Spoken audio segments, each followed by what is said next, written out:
ఆంధ్రప్రభకు స్వాగతం. నేను సంతోషి. ప్రస్తుతం మనం శ్రీనగర్ కాలనీలో ఉన్నటువంటి వెంకటేశ్వర స్వామి టెంపుల్ కి అయితే వచ్చామండి. ముక్కోటి ఏకాదశి సందర్భంగా ఇక్కడ చాలా మంది భక్తులు అయితే వస్తున్నారు. మీరు చూడొచ్చు, చాలా రద్దీగా ఉంది.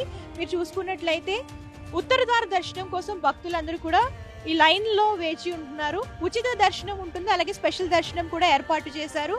సో ఇక్కడ దర్శనం ఎలా చేసుకుంటున్నారు ఏంటి, అండ్ అలాగే ముక్కోటి ఏకాదశి విశిష్టత ఏంటి, అవన్నీ కూడా కొంతమంది భక్తులను అడిగి తెలుసుకుందాం. నమస్తే అమ్మా. నమస్కారం అమ్మ. మీ పేరు? విజయలక్ష్మి. ఎక్కడి నుంచి వచ్చారు? ఇక్కడ శ్రీనగర్ కాలనీ.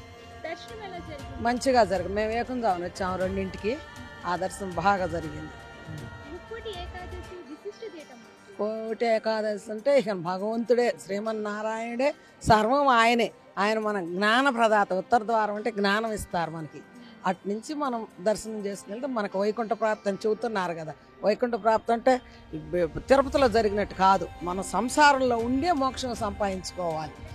అది కాక మధుకైటబుల్ అనే రాక్షసులను చంపేశారు. ఆయన మనందరిని ఆశీర్వదిస్తారు. ఈ ముక్కోటి ఏకాదశి రోజు ఉండారు అని పెద్దలు చెబుతున్నారు. నాకైతే తెలీదు, మనకు చిన్నవాళ్ళం కదా, అట్లాగనమాట. అందుకని మంచిగా అందరమే ఉపవాసాలు ఉండేవాళ్ళు ఉంటారు. అందరం దర్శనాలకు వస్తాం. పండుగ రోజు ఇది. అట్లాగా చాలా బాగా. ఎప్పటి నుంచో వస్తాం. ఇక్కడ పక్కనే ఉంటాం మేము ఎప్పటి నుంచో. చాలా బాగా. కానీ మా ఈవో గారు ఇవాళ బాగా ఏర్పాట్లు చేశారండి. చాలా బాగా. ఏమండి ట్రెండ్ ఒకసారి మా ఈవో గారు మంచిగా ఏర్పాట్లు చేశారు. ఎందుకంటే కొట్లాట్లు ఏమి లేకుండా ఫ్రీగా అందరు దర్శనం చేసుకోవాలి. నీడ కావాలని పైన వేయించారు. అన్నీ చాలా బాగా చేశారండి. ఆయన మంచిగా, అంటే ఈ మధ్యనే వచ్చారు. 3-4 నెలల్లో 5 నెలలు అవుతుంది ఆయన వచ్చారు. మంచిగా ఏర్పాట్లు చేశారు. ఇలా భక్తులందరికీ హ్యాపీగా ఉంది. క్యూ పద్ధతిలో వెళ్తున్నారు అన్నమాట.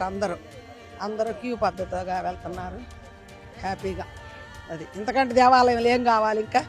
అట్లాగండి మంచిగా. శ్రీనగర్ కాలనీ అంటే పేరు వెంకటేశ్వర స్వామి ఇక్కడ కొండ మీద అన్నమాట. అది లెక్క. మంచిగా ఇక్కడే వెలిసారు ఆయన. పీస్ఫుల్గా ఉంటుంది. గుడికి వచ్చినా కూడా మనం చాలా పీస్ఫుల్గా ఉంటుంది. మా ఈవో గారికి అన్నమాట ఇవాళ ఆయన మంచి ఏర్పాట్లు చేశారు అన్నమాట. అది. సార్ నమస్తే సార్, ఎక్కడి నుంచి వచ్చారు? మేము యూసఫ్గూడ నుంచి వచ్చాము. దర్శనం బాగా జరిగింది. దగ్గరకు వస్తూ ఉంటాం.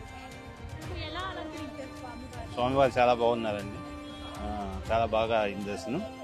ఓకే, చాలా సంతృప్తిగా ఉంది. Thank you ma'am.